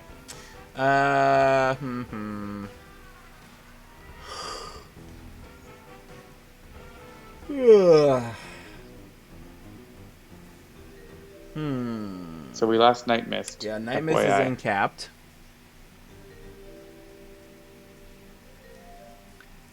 Yeah, so Sonic Blade points out that Wager Master does have a card that says if any heroes are incapacitated, you lose. Yes. What card is that? Losing to the odds? No. The new deal, ongoing condition. At the end of the villain turn, each hero target deal with an even amount of damage. Sorry, with an even amount of HP, deals itself 3 psychic damage. If a hero is incapacitated in this way, the heroes lose the game. Yeah, that's a different one. There's another one that talks about if a hero is incapacitated. Yeah, that's playing dice with the cosmos. At the end of the villain turn, if any heroes are incapacitated, the heroes lose the game. So basically, we have until the end of the... If that comes out, you have until the end of the villain turn to win, or else you lose. Yeah, what we need to do is get Who Are You Fighting flipped over. And he plays cards that let us do that, so we just kind of have to get lucky. It's almost like we have to make a wager. We have to get him down to low enough that we can kill him at will, and hopefully we can get the Who Are You Fighting flipped over. Alright, so what should I do? Should I brainstorm?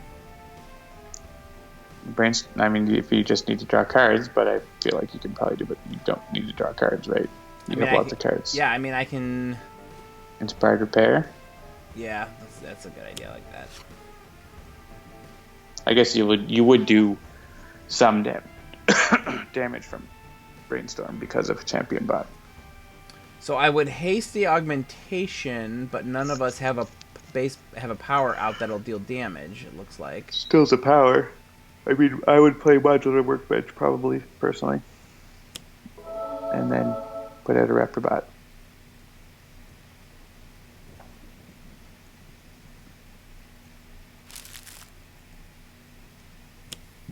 It's true, Ra or Tachyon could take out Wager Master with that card in play. Or like, Mr. Fixer could also do it. Am I going after Wagelings or Rager Master with this damage? Rager Master. We need to get him low enough that we can destroy him at the right moment. Got it. Hopefully.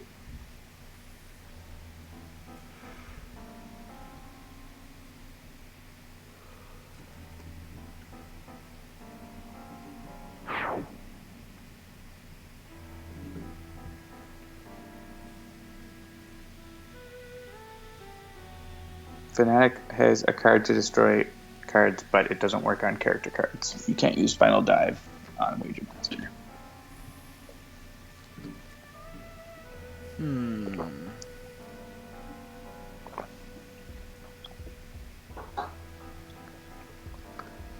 I believe some characters have incapacity abilities that say things like destroy a target with 1 hit point. I think Expatriate has that. So that's another way you could do it. So let's see. Are we trying to get rid of that twisting back alleys? I would be okay with that.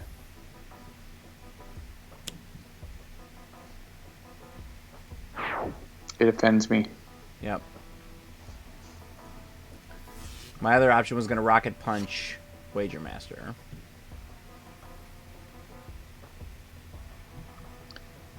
All right.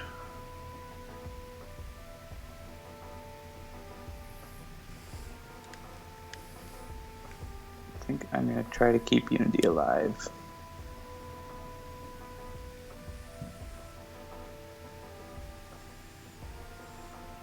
Ooh, a cosmic weapon. Unity might want that.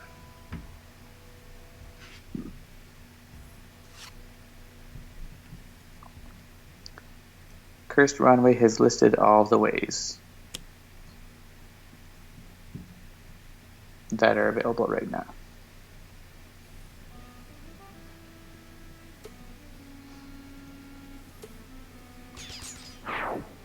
Yeah, this is a quite involved game. I find, I've actually never played a game on against Wager Master on the tabletop that's lasted more than 1 round, but I know it can get pretty involved if you don't lose or win to one of the really quick ones.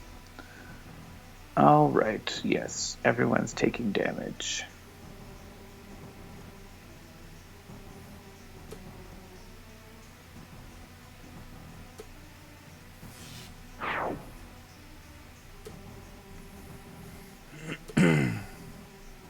Are they saying it's game over? Oh, yes, it is, because of playing dice with the Cosmos. Well, I don't think there's anything we can do about it, Jeremy. Oh, well. We'll take our lumps.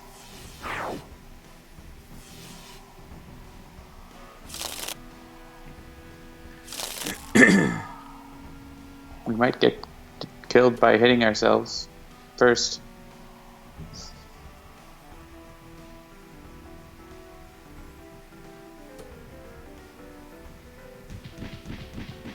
Wagelings are going to take out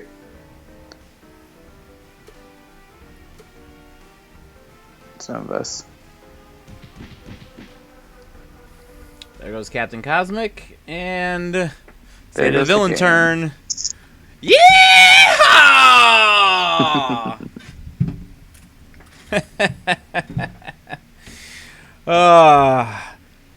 Yeah, and actually you're hearing the sort of generic, I think it's the time, not time cataclysm. That's just the generic You Lose music. Yeah, the generic You Lose music that's on the original soundtrack, I believe, because we don't have the Wager Master victory music in there yet. Yes. There it is. So you have now been initiated. That is Wager Master. Wager Master, and we didn't even have, excuse me, the card that turns around. Well, I guess we did have the card that turns around the order of the heroes, but we lost before we got to see it take effect. Yes. Yes, Doctor Strangelove. Yeehaw! Yeehaw!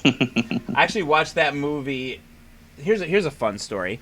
I watched that movie in high school, and I was the only person in the room who knew what a merkin was. And if you guys remember right, in the movie Doctor Strangelove, the president is named Merkin Muffley. And the reason why that is a really, really derogatory name is because a merkin is a wig that is basically a wig of pubic hair. And so his name is basically pubic wig female genitalia. I'm trying to keep this as family friendly as I possibly can, but like, where are you going? It's not easy to do. And so someone's like, so can anyone tell me about the symbolism of the fact that the president is named Merkin Muffley? And I raised my hand thinking a lot of people would know, and nobody else raised their hand. And he was like, okay, so what is a merkin? And I was like, am I in a trap here? Is my history teacher trying to ask me to tell him that this is a pubic wig? And if I say that, am I going to get detention? I was confused. But I actually said it, and he was actually really excited that anyone in the class knew so that he could make his point about the movie. Which was fun, but yeah, that's a great movie. If you haven't seen it, it's really an amazing sort of like Cold War relic thing.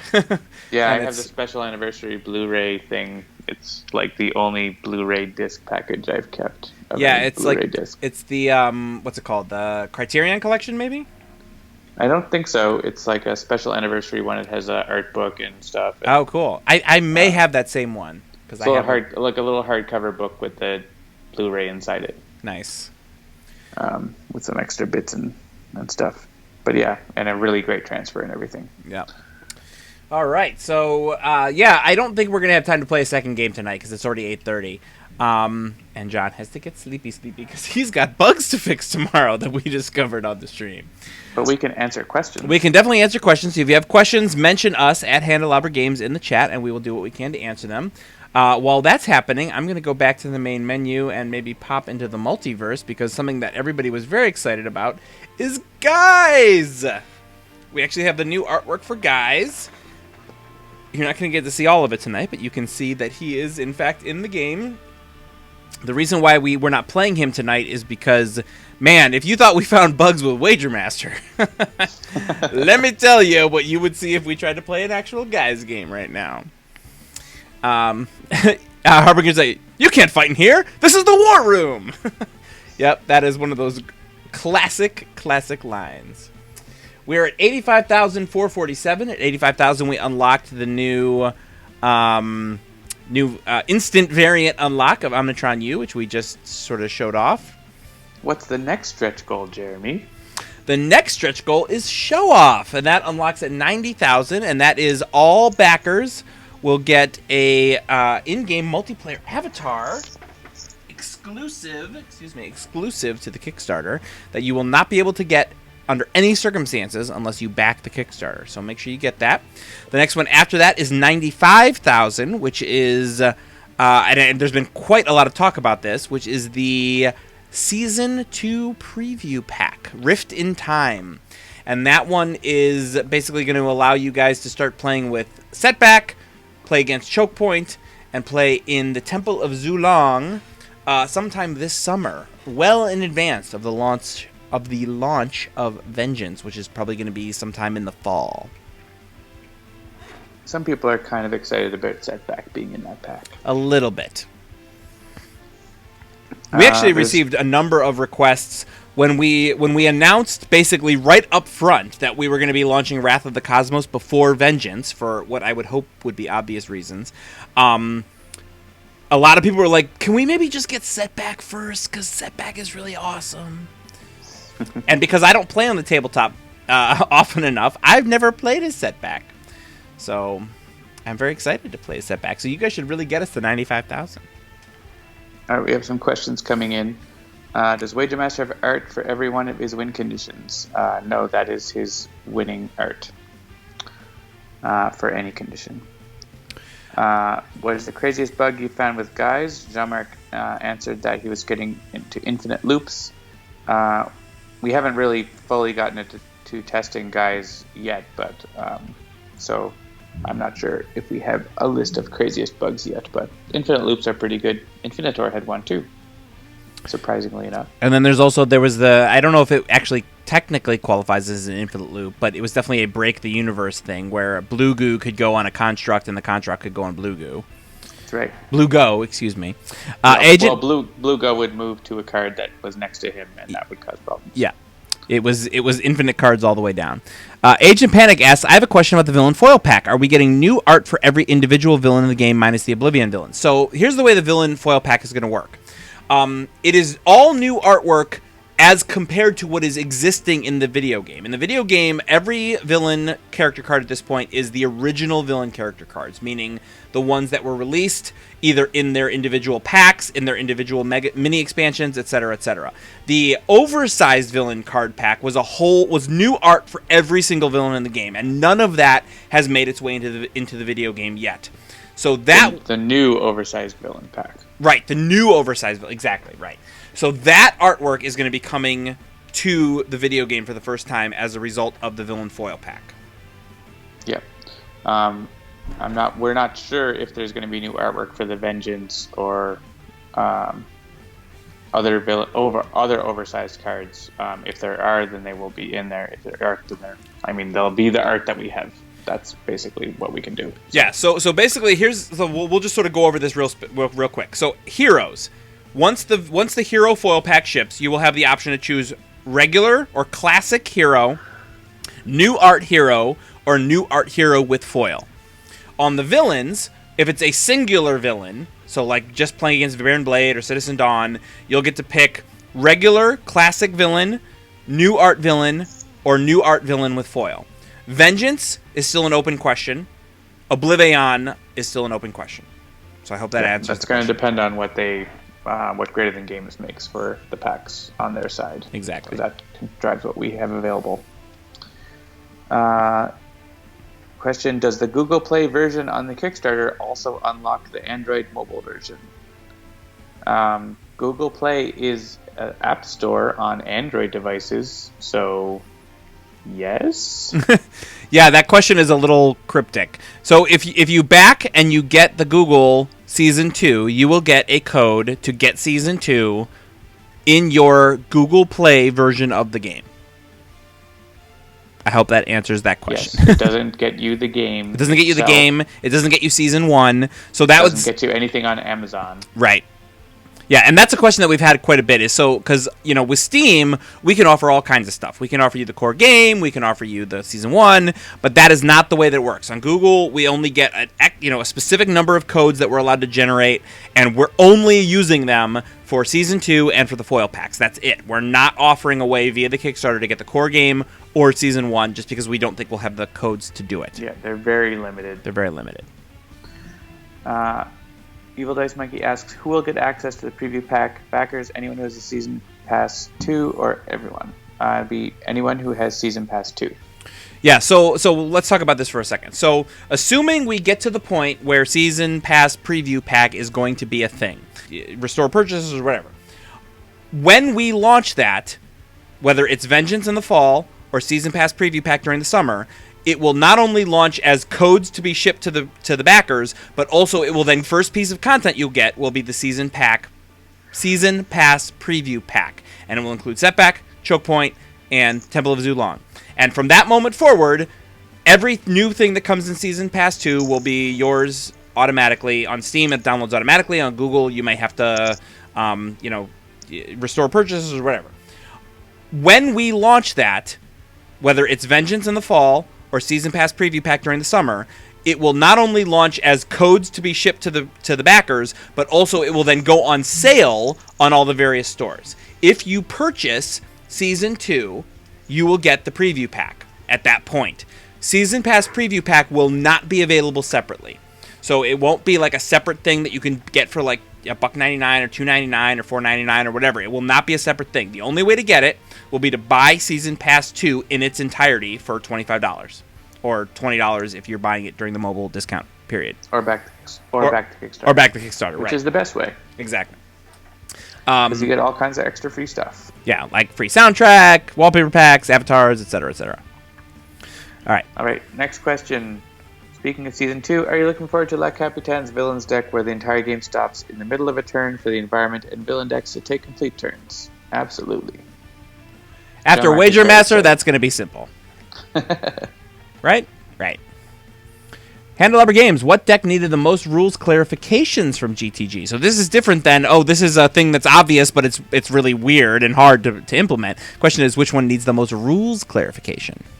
I'd have to go take a look, but you can take a look in the Fireside Chats thread, and you might see an idea from that. Mr. Fixer is probably one that might be up there. His tools have some interesting interactions. Well, and I think also it could have been...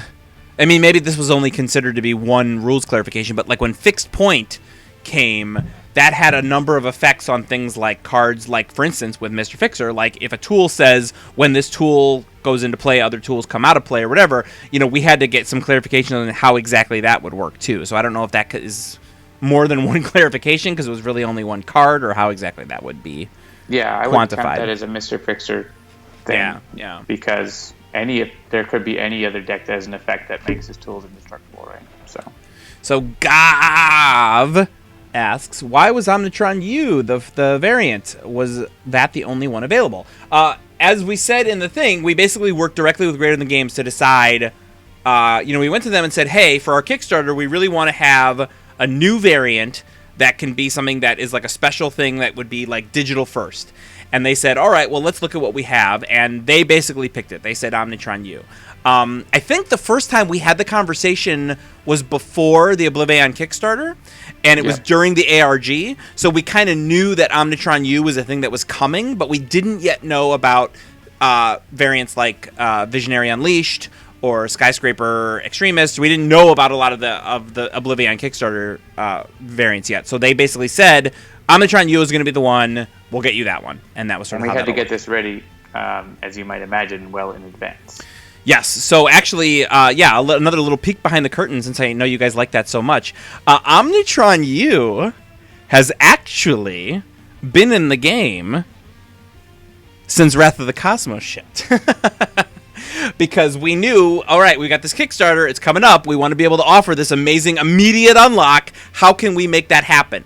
And so we worked directly with Greater Than Games, like, let's get the artwork done, let's get the writing done, let's get everything all set so that this can be in the game and ready for us to flip a switch. And that was exactly how that all worked.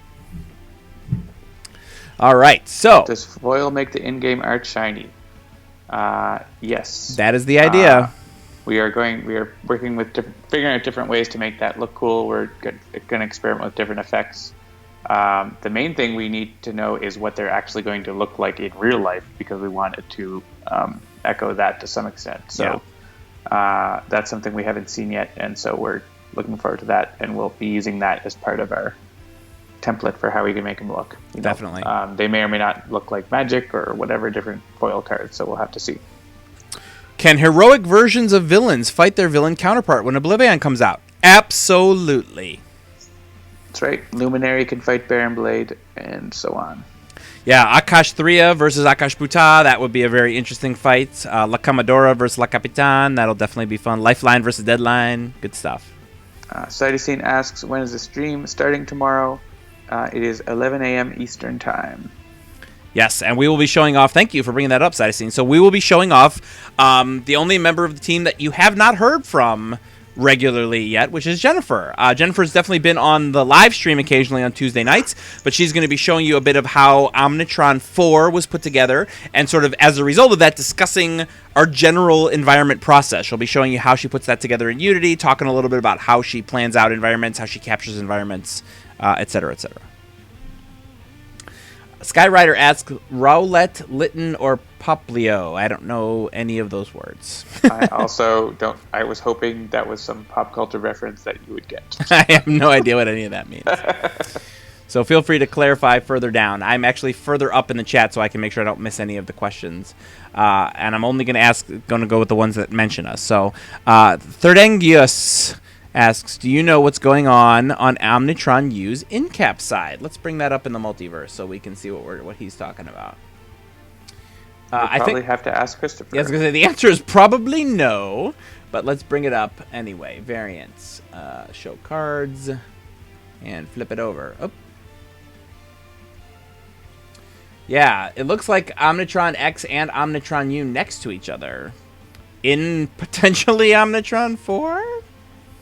I don't know what's going on there. You'll have seems something bad is happening. Yeah, it's to not... to omnitron-u. I don't know. You'll have to ask Greater Than Games about that one.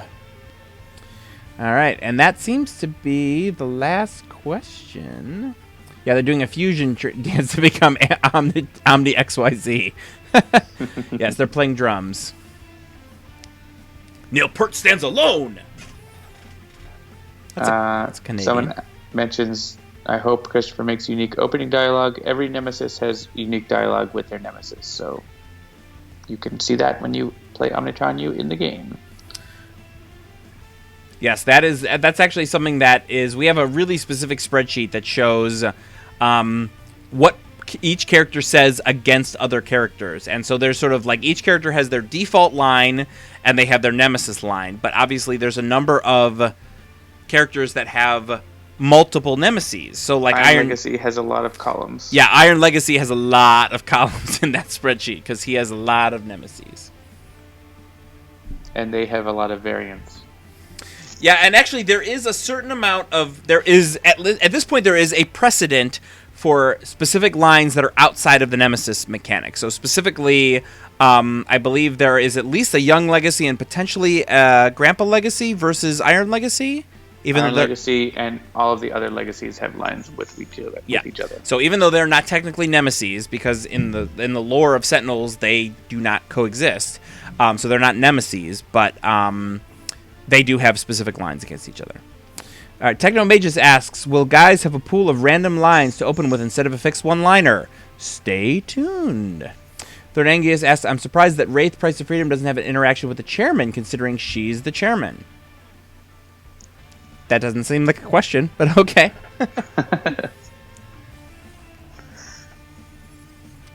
So what is it with the stuntman? Is there any story on him and Benchmark? So, again, here's another peek behind the curtain.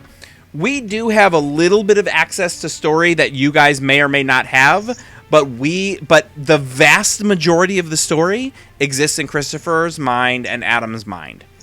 And also, it's not our place to say anything. Exactly. So, like, you know, they have been pretty clear to us about, like, you know, we know that story, but we haven't told anyone yet. Or we know that story and we're going to tell you, but you can't tell anyone yet. And so there's several different columns of how those things are allowed to be sort of released. And, you know, if they've explicitly said to us, don't say this thing, we don't say that thing. That having been said, there's very few of those. You know, there's not a whole lot of story stuff out there that we know that you guys don't know. You know, the one potential example is that, you know, before a major release, a lot of times Christopher will write new story stuff to be included in the multiverse. And so we'll know it for like a few weeks before we launch something. But then once we launch it, it's in the multiverse and you guys know it too.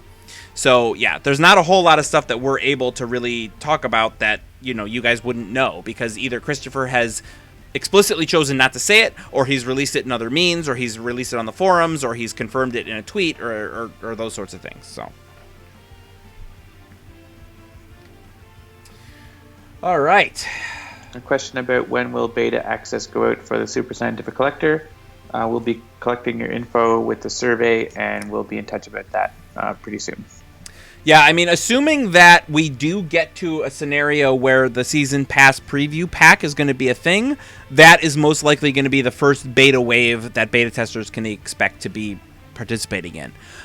It's either going to be that or Vengeance. But again, as we've been moving, see, we're up to 85,482. Like, just since we have been on the stream tonight, we've raised like $300. So, you know, assuming that the next few days go as typical Kickstarters go, it's probably, I would say it's fairly likely at this point that the Season Pass preview pack is going to be a thing. You know, obviously that's not confirmed yet, but if you tell your friends and get them to back us, it will be. And so as a result, that will most likely be the first sort of real solid beta cycle that the new people will be involved in. Evil Dice Monkey, there are known unknowns and there are unknown unknowns. That's all I have to say about that.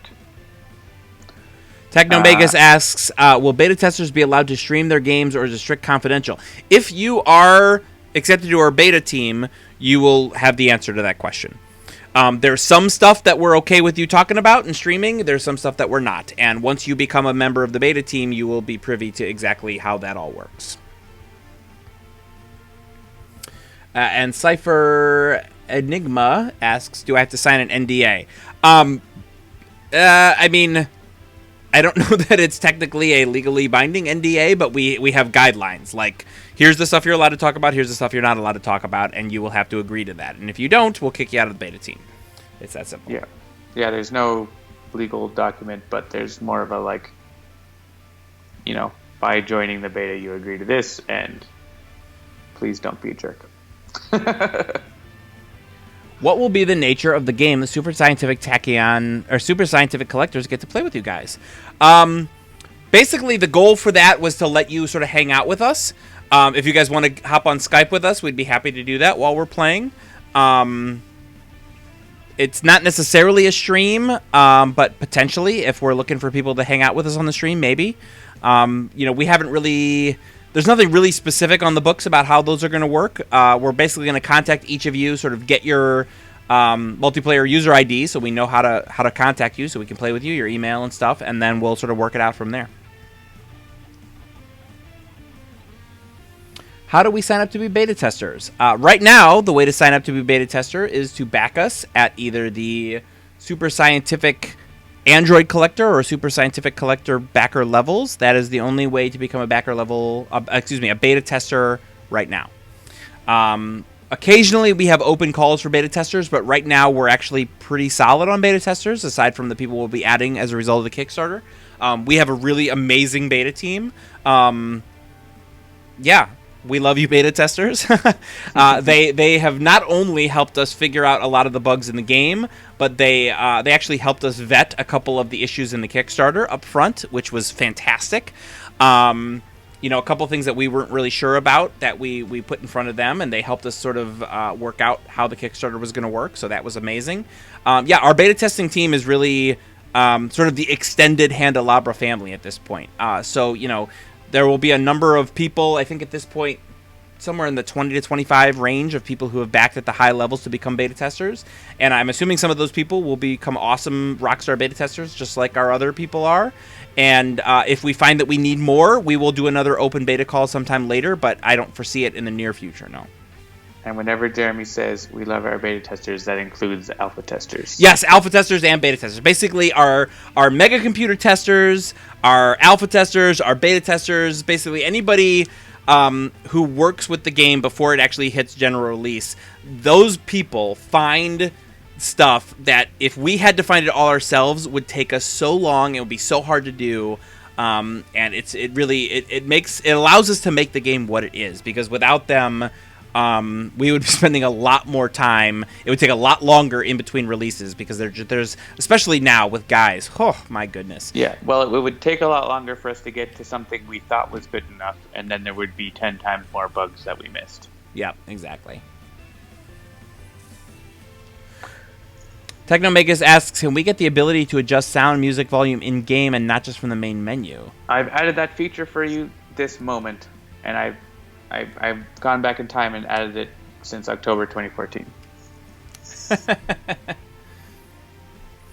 Yeah, so I think what John is saying is that... You want to show them how to do it? Sure, I will randomize and start a new game. You go to the options menu. Yeah, so if you pop open... Looks like we managed to get Apostate versus Eternal Haka, Skyscraper, and Expatriate Dark Watch. So if you pop it open, go to options... Whoa, look at that. So loud. Oh my god, I can't hear anything. And then you turn it right back down again. The only, as to my knowledge, the only screen that you really can't change it from is the game start screen, because nothing is happening on the game start screen except the game start. So you have to actually go into the game in order to get to the menu. But you can get to the menu right from there. So Leo9981 says, now play that game. Yep, sorry, no. Yeah, Ronway is amazed at how much Sanvar has been testing. Sanvar is, I think, the biggest fan of guys in the world. So. Yes, totally. Yep. Yeah, so thank you again. Oh, actually, we haven't mentioned this yet, so I'll bring it up. I'm going to pop up with this new weekly one-shot, The Hero We Need. The Hero We Need weekly one-shot this week was decided by you. It was part of a squish goal at, I think, 75K. And you guys voted and created this week's weekly one-shot. So if you're angry at the weekly one-shot, you have no one to blame but yourselves. Yes, also someone mentioned in the update, I said that no one voted for 5 heroes. I think my formulas were screwed up, and actually I counted them wrong. So I'm going to post a comment on that update, but I didn't get to that before the stream. I think I counted, like I was off by 1 error. So I think there were lots of people who voted for 5 after all. Indeed. But I'll post an update in a comment to that update. Yes, Kenneth Lupus points out, I don't know if you can change the volume from multiplayer setup rooms. That is also a potential room where you cannot do that. But you can definitely change it from the main menu, and you can definitely change it in-game. All right, I think that's going to do it. It is 8:55. We are at 85,482, so thank you, everybody, once again for joining us on Sentinels Live. Oh, my goodness, I never did my opening speech. I'm going to do it now. Or maybe you didn't even, because you didn't even do it on the fake start. I didn't do it in either one, so let's do it now. Welcome to Sentinels Live, everybody! Thanks for joining us around the digital tabletop while we play Sentinels of the Multiverse. The goal of these streams is to do the introduction at the very end of the stream while having fun and playing the game. We are the developers, so you get to see some stuff first, like tonight where you got to watch us play Wager Master and discover bugs live on the stream. And depending on how long it takes us to win or lose, we may answer Kickstarter questions while we're on the stream. Streams usually last about an hour to 2, maybe an hour and 56 minutes, as is the case this evening. Sentinels is currently available on iPad, Android, tablets, as well as PC, Mac, and Linux, and always Cardboard, and we are on Kickstarter. So tell your friends to go back us on Kickstarter so we can get to the Season Pass Preview Pack. And thank you, everybody. You can find more information at sentinelsdigital.com/season2. And, yeah, I didn't make a mistake. Breaking the rules was in play. That's why I'm doing my start of stream action at the end of the stream. Ba-dum-bump. And mic drop. Thanks, everybody. We will see you next week. No! That's not right! Tomorrow. We're gonna see you tomorrow and on Friday. Dice with the Cosmos here. We are playing Dice with the Cosmos. We will see you tomorrow at 11 a.m. where we're going to talk about environment streams. But, and we haven't, I don't think we've even announced this yet. Everything is upside down. Everything is upside down. We're breaking the rules. We're playing Dice with the Cosmos, and I'm that guying or something. I don't know. Friday, 1:30 p.m. live. We will be streaming the last 30 minutes and potentially post 30 minutes of the Kickstarter so that we can see exactly how far we get right at the moment that we close. So 1:30 Friday afternoon, join us here on Sentinels Live. We will be watching the final moments of the Kickstarter tick down, answering questions, talking about cool stuff, maybe seeing if we can unlock challenge modes. I just don't know. We'll have to see. You'll have to tune in on Friday to find out. We'll have to have like a box of iPads and you have to count how many Raptor bots are in it. Yes, and I will be running around live trying to write down the names of people who are entering something. We'll figure something fun out. Something fun. All right, folks. Thank you once again for joining us here on Sentinels Live. We really appreciate it, and we will see you out in the multiverse. Thanks. Good night.